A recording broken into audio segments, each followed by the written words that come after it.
Guys, welcome back to the channel. Today my name is Osereme, and if you're here for the first time, thank you so much for stopping by. Hit on the subscribe button, and also please do well to turn on the notification bell as well, so you're notified when I post a new video.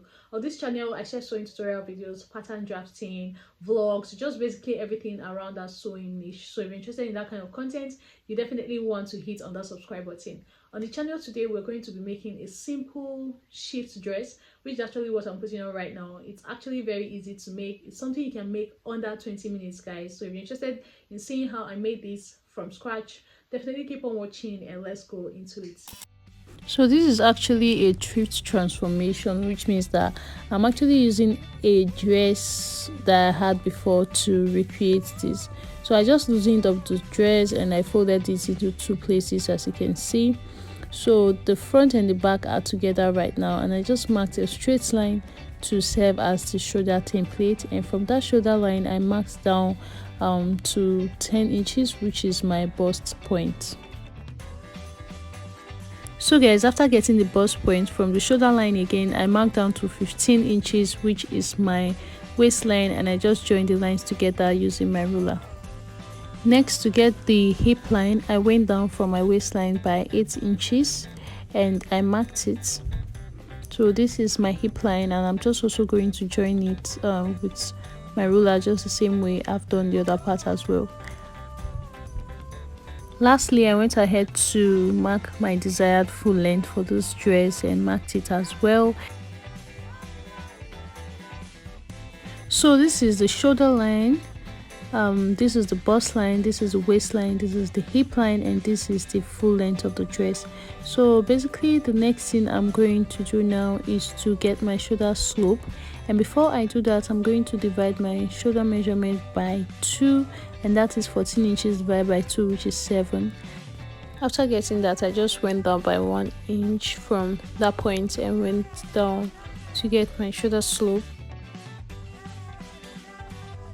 After that, I went down by 8 inches, which is half of my armhole measurement, or you can just decide to take your chest line from the shoulder, and I marked it.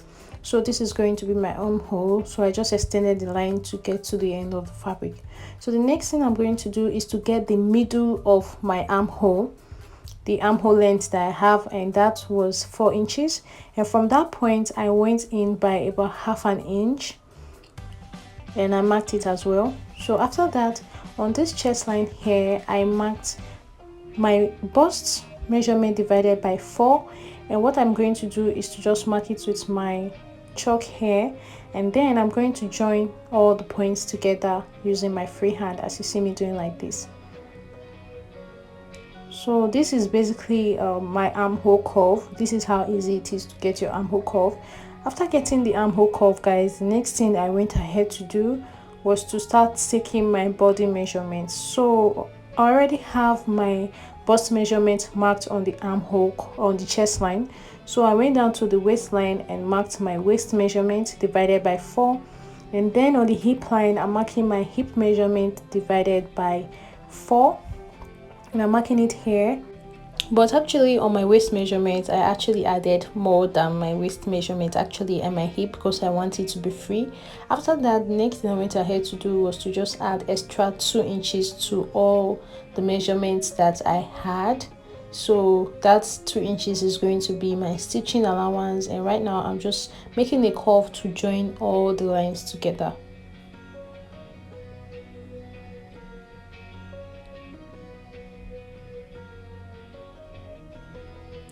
So now the next thing I'm going to work on is on the neck. So for the depth of my neck, how wide I wanted it to be was 2.5 inches, and I marked it. And then for the back, I want it to be 1.5, and I'm marking it right here. So I'm going to mark the back on the both front and back pieces. I know you'll be wondering why I do not have zipper allowance for the back, because this is just a transformation. I do not have a lot of fabric to work with, so I'm going to explain how we're going to get a button at the back of this later. So for the front neck, I wanted it to be 6 inches deep, so I marked it and I'm just joining the lines together, as you see me doing like this. So this is the front and the back neck cut together. So you see this is the back right here under. So what I'm going to do now is to cut the back neckline together like this. I'm going to cut everything together except the front neck. So I'm just going to cut every other thing together, then we'll come back to the front part of the neck.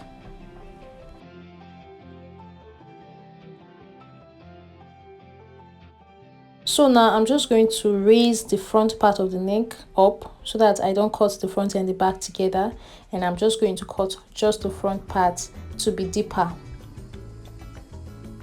So this is what it looks like. So for the back, I marked down from my neck by 5 inches, and I'm just going to mark that on the back with a chalk, and I'm going to just make a straight line to get to where that chalk is. That's where I'm going to attach my ropes that I'm going to use as and tie this at the back, because there is no zipper allowance. There just has to be a way for us to be able to wear this easily. So after doing that, the little piece that I have left, I just had to create a tiny sleeve. So I divided my armhole by 2 and marked it, and then went down by 5 inches, as you can see, and then I'm just going to make a curve to meet that point right there. Just, you know how you freestyle your armhole curve. So after making that, after curving my armhole, next thing I'm going to do is on the arm. I'm going to divide my armhole around my arm by 2, adding 1 inch as stitching allowance, and I marked it here. And now I'm just going to join the point to meet the armhole. Now my sleeve is basically ready. I'm just going to cut it all the way around.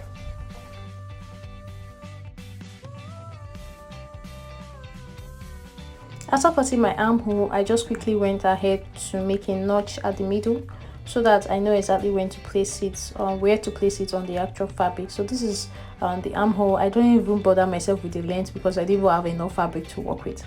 So the dress is the cutting is almost done. The next thing I'm going to do now is to cut out the facing for both the front and the back.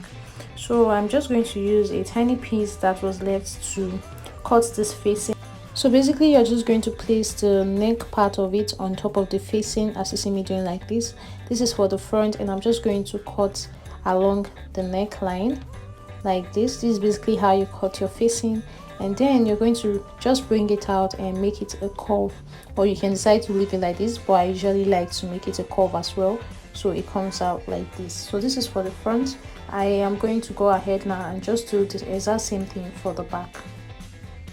So I just placed my back part of the dress on it like this, and then what I'm going to do is to also just cut out the neck, just tracing it out as well. But the difference between this is that you remember that I have a buttonhole this thing at the back, so I just extended it to get to that as well, and then I made the curve just the same way I did the other one at the back. So this is what the back facing is going to look like. So next thing I'm going to do is to go over to the sewing machine, and I'm just going to hem around my facing.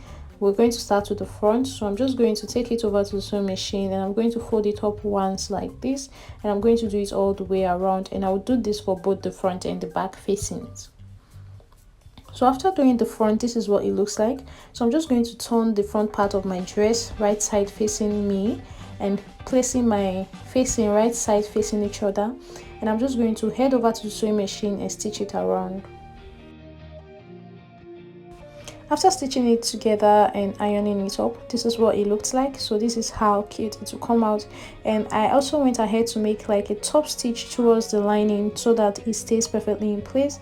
Then before I attach the back lining, the back facing to the back part of it, I made these ropes because I do not have buttons to place at the back of my dress. So I just cut out this rope, and what I'm going to do is to head over to the sewing machine and make like tiny ropes with this by folding it, as you see me doing like this.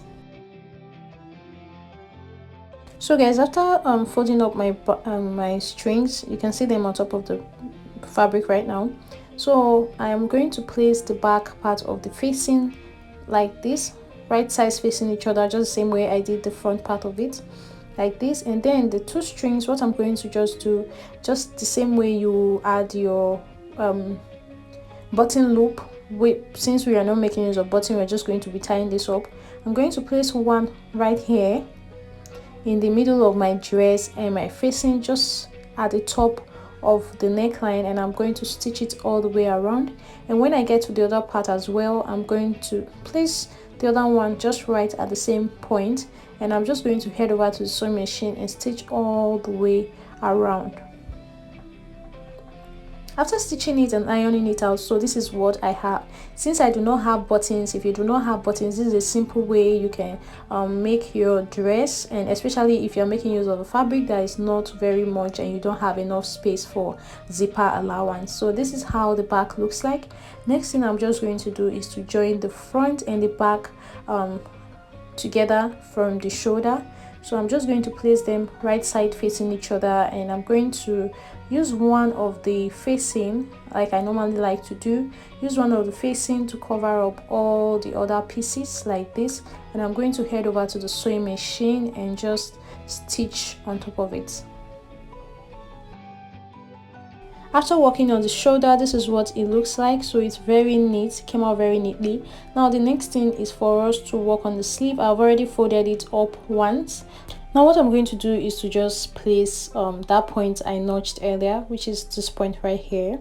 I hope you can see it on the point where I joined my armhole, my shoulder actually, sorry. And I'm just going to place it together and place that notch I made on the armhole and pin it down. And I'm just going to arrange my sleeve while I'm sewing like this on the sewing machine, and I'm just going to stitch it all the way around.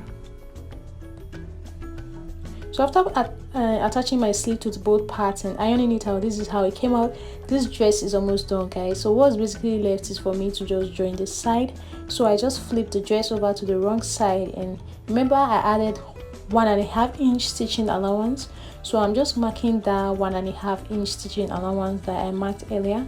I'm just marking it all the way around, and that's basically almost it for this dress. After marking it, I'm just going to head over to the sewing machine and I'm going to stitch it down.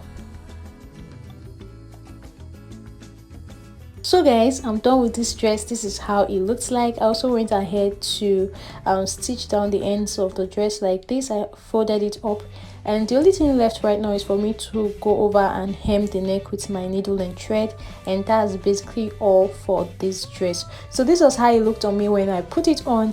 How cute is this, guys? It's very simple, it's easy, and it's beautiful. Thank you so much for watching the video today. I will see you guys in my next one. Please, if you're not subscribed to the channel yet, hit on the subscribe button, and also please turn on the notification bell. Bye.